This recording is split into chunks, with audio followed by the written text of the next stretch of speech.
Қадірлі ұстаздар, құрметті қонақтар және оқушылар. Ұлыстың ұлы күні әз Наурыз мейрамы қарсаңында ұйымдастырылып отырған «Кей күн бір» атты ұлттық аспаптар бөлімінің концертіне қош келдіңіздер. Наурыз жаңару мен жақсылықтың, бірлік пен берекенің мерекесі. Ал қазақ халқының жан дүниесін әуезді әнмен жеткізетін аспаптың бірі ол домбыра. Домбырам жүрегіммен үндеседің, сенімен сырласымдай тілдесемін. Бабамнан қалған мұра сен болмасаң, өнердің не екенін білмес едім дей отыра, келесі кезекті Кәусар үйірмесінің шәкірттерінің орындауында Ақбұлақ әні.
Ең бірінші бақытым халқым менің, соған берем ойымнан алтын келін. Ол бар болса мен бармын, құр болмаймын, қымбатырақ алтыннан нарқым менің.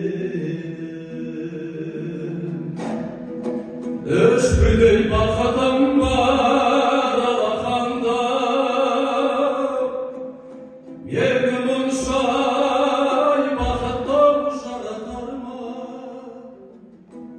Үш күн нұрын төгеді аспанымнан, атырау алтай арқай алатауға.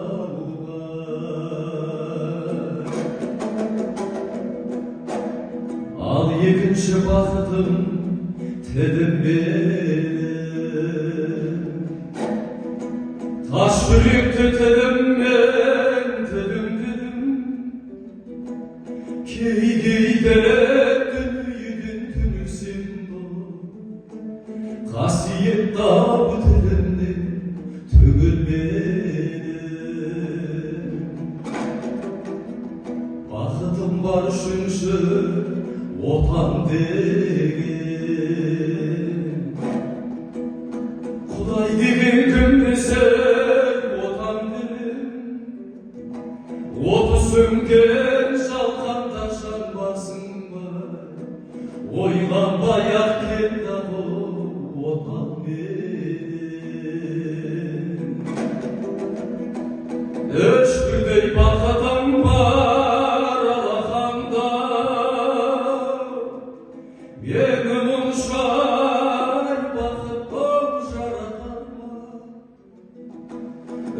gün nurun tüküdü asmanından Atıda balta yarda yalata uğrar 3 gün nurun